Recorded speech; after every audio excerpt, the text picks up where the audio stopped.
Okay, I'll continue with this. So x plus y plus z minus 1. So here you can take this. So you can have the x into some value, y into one value, z into this, and it is given this is perpendicular to x minus y plus z is equal to 0. So you can use the perpendicular condition, right? The coefficients of x, L1 m1, L2 m2 plus L3 m3, right? That is 1 plus 2 lambda into 1 minus 1 into 1 plus 3 lambda, 1 into 1 plus 4 lambda. Don't worry about the constants. We are not going to take that here. Okay, we are just going to take this only. 1 plus 2 lambda into 1, 1 plus 3 lambda into minus 1, 1 plus 4 lambda into 1. So you just multiply 1 inside, minus 1 inside, and we are getting lambda equal to 3 lambda plus 1 is equal to 0, or lambda equal to minus 1 by 3. On substituting, we will get this equation. Okay.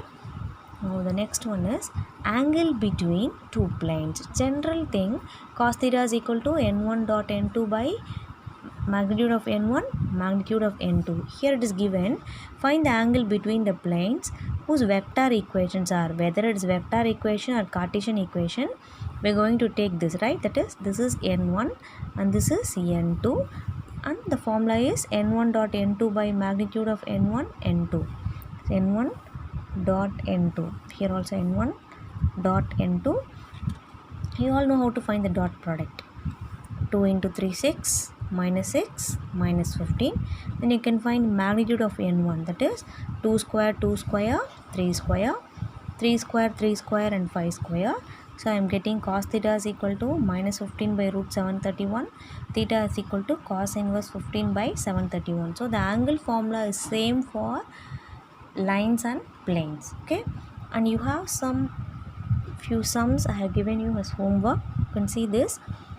They are given two planes, and you should check whether they are parallel or perpendicular. Okay, if it is parallel or it is perpendicular, you can leave that as it is. Suppose if they are not parallel and they are not perpendicular, okay, you should find the angle between them using this cos theta formula. See the first question, second, third, 4 and 5. And you all know what is the condition for parallel? A1 by A2 is equal to B1 by B2 is equal to C1 by C2. So first you check whether these two lines are parallel. Okay, this is A1 B1 C1, A2 B2 C2. That is the coefficient of x, y and z. Okay, so then for perpendicular it is A1 A2 B1 B2 C1 C2. So you should check both the conditions for all the sums. If they are not parallel, if they are not perpendicular, then you can find the angle between them. So you please do these sums as homework. Okay, thank you students.